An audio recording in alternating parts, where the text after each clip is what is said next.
Hello and welcome to this training on how to build self-trust so you can have more true confidence that shines from within.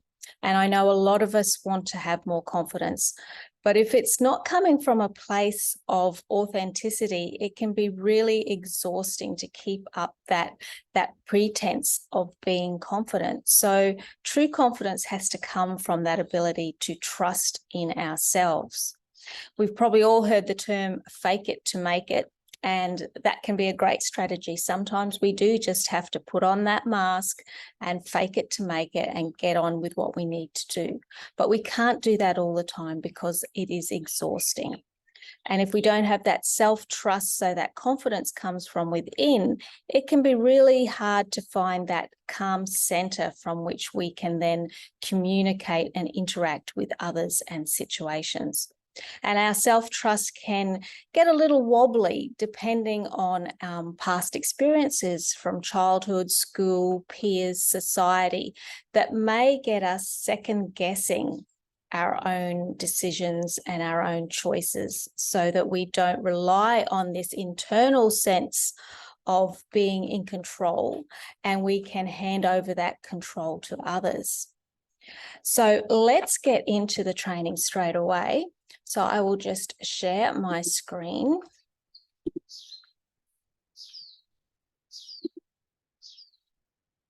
So as I said, 5 ways to build self-trust and shine with confidence. And I think there are so many tips and strategies we can use, but I'm going to be talking about some that I know have worked for myself.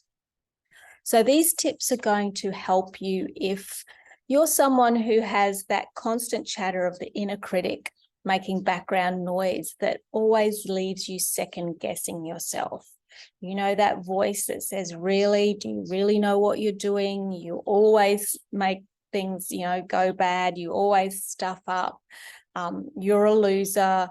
You don't trust yourself because that inner voice keeps chattering away. So we need to learn how we can quieten that voice. Or maybe you're someone who finds it difficult to say no.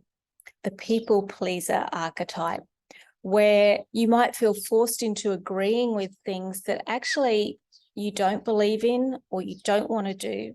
And then you resent others and yourself for getting yourself in that situation and not saying no. These tips might also help you if you feel like life is almost at the whim of other people, of circumstance, of bad luck. The victim archetype. And we all go in and out of a victim archetype through our lives, but we don't want to get stuck there where we feel that all our circumstances in life are dependent on other people or the situation and not ourselves. So taking responsibility and ownership of our own decisions through having confidence in our own decisions and confidence and trust in ourselves allows us to break free from that victim archetype. On the other side, sometimes if we don't have that trust in ourselves, if we've been left to believe that we can't rely on other people, then we can really put up those strong boundaries where we find it difficult to trust other people and develop genuine connections, because there's that sense, well, we can't rely on anyone else. I have to rely on myself. But again, that self-trust, that independence is not really grounded on being comfortable with who you are. It's grounded more in fear of other people letting you down. These tips might also help you if you've been described as aloof or difficult to get to know or even arrogant when that is far from the truth at all. So this also relates to the idea of having those boundaries up because of that lack of trust in others. But that lack of trust in others isn't balanced by a strong inner foundation of trust in self. It's a fear of others letting you down. So you have those barriers up. And even though you do want to connect with other people confidently and as your true self, you just find it a little difficult. So people read that as you being aloof. So just let me tell you a little bit about myself before we get into these 5 tips. So I work with perfectionist women who want to claim that radical self-acceptance. And by that, I mean that true self-acceptance of yourself, warts and all, as you are, and release that anxiety and self-limiting beliefs. And I do that through a blend of psychology and grounded spirituality, which for me is about connecting with energy and belief systems and your higher self in a way that's very practical in living life as a human. So we don't want to just go off and be disconnected from the fact we are humans, and we need to learn strategies that make a difference in our life. And I want to build more calm and confidence and connection for you, because I know that was something that I needed to build in myself. So I work from a top-down and a bottom-up approach. So the top-down approach is where I've been stuck in the past. And that is where you try and think your way out of every problem, or think your way to healing and personal growth. So the top-down approach comes from Western psychology, so looking at how the mind works, neuropsychology, our thinking habits, our mindset habits that we have, and that we can work with those to change those to get us better outcomes. And then working from the bottom up is where we need to connect in with our body. We need to feel our feelings. Our body holds on to so many emotions, it holds on to memories, and whilst we can think our way to understanding, we need to feel our way to healing. And that comes from embodiment, which is connecting back with your body. And I know so many women are quite disconnected from their body. They hate their body even. I used to do a lot of work around eating psychology and body image, and so many people struggle, so many women in particular, struggle with connecting with their body and allowing themselves to feel and release anxiety and emotion and unwanted trauma through their body. So let's get on with these tips. There are going to be 5 of them. The first one is about spending time with yourself, and how really to understand yourself, you need to actually find some stillness and quiet to get to know yourself. So self-awareness.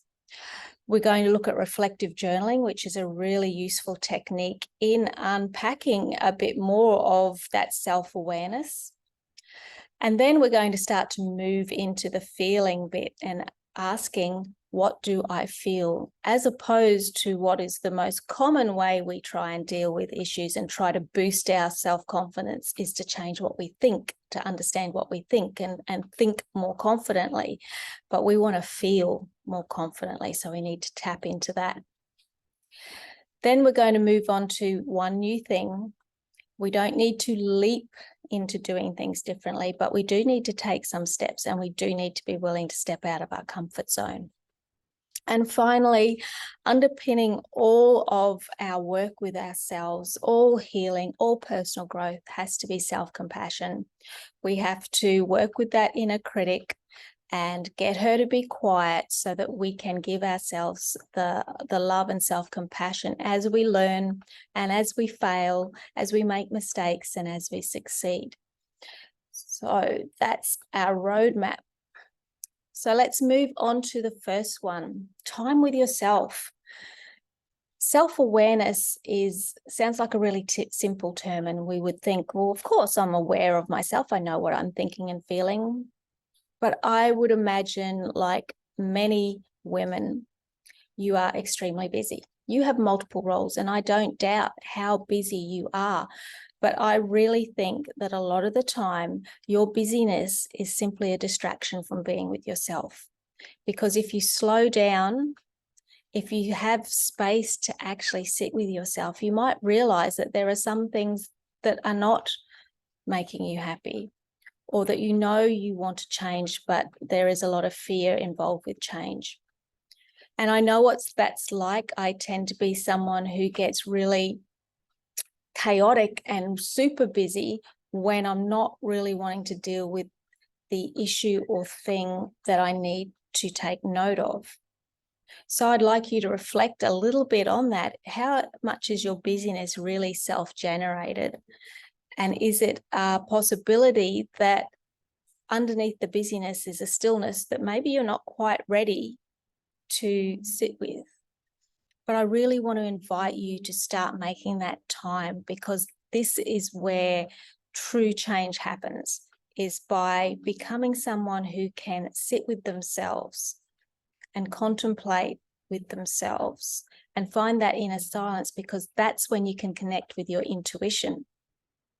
So there's a couple of ways you can do this, and one of the easiest is to get out in nature. Most of us like to go for a walk, or we do it as part of our exercise and our health and well-being. But so often now we're accustomed to continually having external input, so that there's no space for our internal input into how we think and feel. So I'd like to ask you to try going for a walk with no music, listening to no podcasts, no chatting with a friend, just spending time in the silence of being out in nature. And for some people, this can be really challenging, even though it is a simple step not to take your iPhone with your iPods in. But we are just so addicted to constant consumption of information. So that's one way you can do it. Another way is through meditation practice. And maybe you already meditate, and it is really one of the most beneficial ways for connecting in with your intuition and finding that silence where insight can bubble up. Now, meditation doesn't have to be challenging and complex. It can be simply sitting in silence for 2 minutes, 3 minutes, 5 minutes. Start small if it's new to you. But it really is just the time to sink in and connect with your breath. If you would like to take it further, you can do guided meditations. But again, if there's possibility of sitting in silence, even if it's only for a short time, start to learn to be comfortable with the silence. Start to learn to be comfortable with yourself, because that is the core kernel of building that self-trust. Tip number 2, reflective journaling. Journaling is something I think that's become very popular in recent years, and who doesn't love buying a beautiful journal and maybe some nice pens, and maybe you like coloured pens, but then do you actually go through with creating a consistent practice? Like with most things that involve change, we need consistency. We need to do it regularly in order to create that pattern that we can then our brain can just let go of in those moments, because it learns to understand, okay, now's the time I meditate, now's the time I journal, now's the time I exercise. We all know how hard it is to get back into, say, a gym practice if you stop for a couple of weeks. It is so hard to get going again once you break out of your pattern. So creating habits are excellent, and journaling is a really effective habit. If you don't know where to start with journaling, gratitude. Write down 5 things that you are grateful for. Our brain has a habit of connecting to negative loops and connecting to negative things that happen in our day, where it will latch onto that.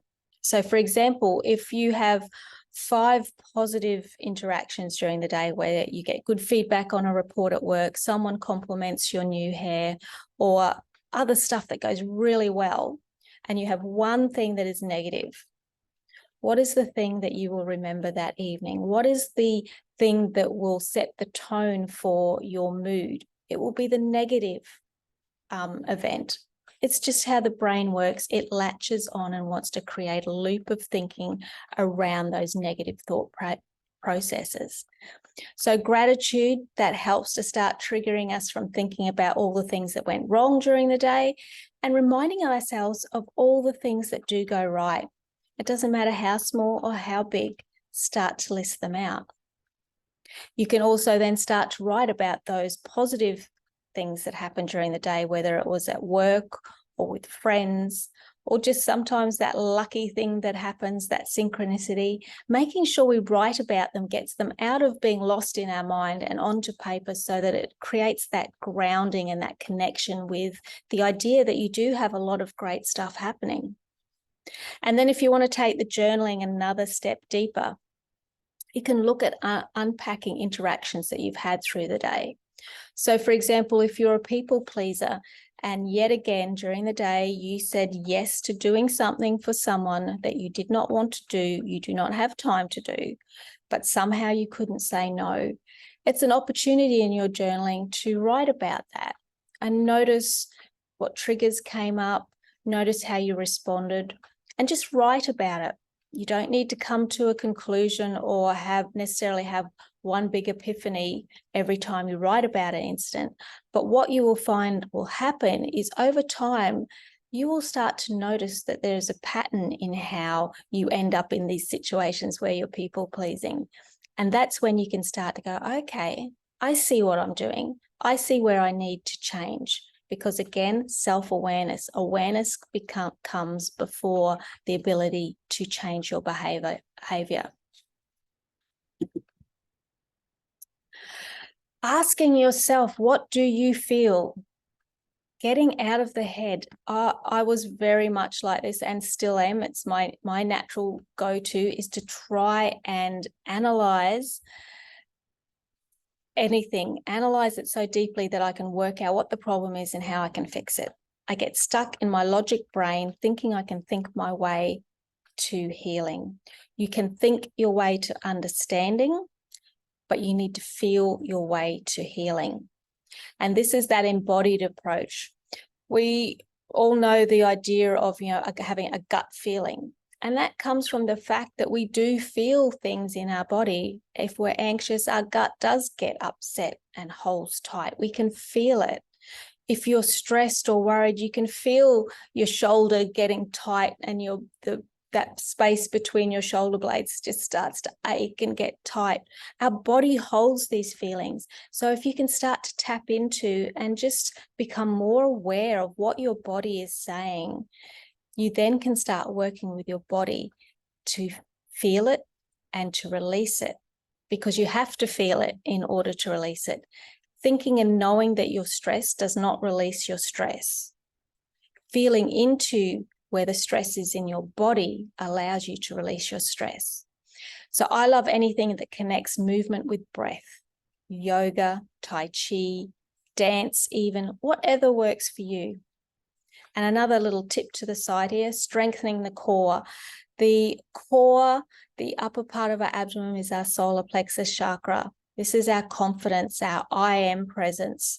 So while we energetically want to strengthen that, simply the act of physically strengthening that area as well will help to build that inner core, that inner confidence, our trust in ourselves. I could go into so much more detail in all of these, but this is just a taste of some of the things you can start to do right now. One new thing, step out of your comfort zone. You don't have to leap, but you do have to let go of the edge of the swimming pool to get to the other side. So if you are wanting to act more confidently, you have to actually do it. And we don't have to do it in big leaps, like I say, we just have to start small. And one way to do that is to do something on your own. I'm a big believer in this, is to get out of the habit of always feeling like you have to be with someone to go and do something. And I think women, we have such strong friendship groups and we like to do things with our friends, and that is wonderful. But the amazing sense of building your confidence from doing things on your own is really unbeatable. And I learned this best when I went to Bali back in 2015 and spent a couple of months living there doing some volunteer English teaching work. I really hadn't traveled much on my own before, but doing that and surviving, having some tears, having some struggles, having some amazing experiences was just so building, so uplifting to my sense of capacity to deal with whatever comes up on my own. And that is a wonderful way to build your core self-trust. So for you, you don't necessarily have to go off for an international trip on your own, but certainly encourage you to do that. It might be something like going and doing a class on your own, a painting class, going and having lunch on your own. It feels awkward at first, and you'll start to think, well, what if people think I have no friends? Well, for starters, who cares? And they're probably not even thinking of you anyway. But being able to go and do something on your own is really a great way to start building that inner self-trust. Finally, self-compassion. How do you talk to yourself? Do you have that harsh inner critic that is constantly pulling apart everything you do and focusing on the negatives and not on your successes? Negative self-talk is a habit. It's a habit we all get into. It's a habit we can break. Can you start to talk to yourself as if you're talking to your friend? So the first thing to do is to notice when you're doing it. Like many habits, we don't even realize that we're doing it half the time because it's just become so ingrained in how we do things. So the first thing is start to notice. Notice when those negative comments pop into your brain. Do a reality check. Is it actually true that I always stuff this up? No, sometimes I make mistakes, sometimes I get it right. Is it true that I'm such a failure? No, I've achieved a lot of things in my life. Some things I've failed at, a lot of things I haven't. So adjusting that thought to the reality. The reality is, yes, you will sometimes make mistakes, and that is okay. Talk to yourself as if you are a friend who has made a mistake. Adjust those big picture thinking concepts of I always do X, Y, Z. Adjust that to the reality of maybe you have made a mistake and that's okay. Or maybe you haven't actually made a mistake, you're just overthinking it. And then practice breaking that negative self-talk that happens. So I hope that these tips have been really useful. I'll just stop sharing here. I hope these tips have been really useful for you and that there are some practical things in there that you can start implementing today. So that's how I want to leave it. I want to leave it with a challenge for you to pick a couple. You don't have to change everything at once, remember. Pick a couple of things that you're going to do differently. Maybe you're going to go to a class that you've been wanting to go but had no one to go with. Maybe you will just go on your own. Maybe you will start a journaling practice and be consistent at it.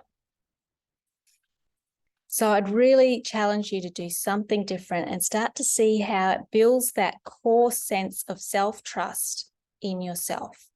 If you have any questions or you would like to learn more, please reach out via social media. I'm mostly on Instagram at Kim Adams Healing, or going to my website, kimadams.au. Thank you.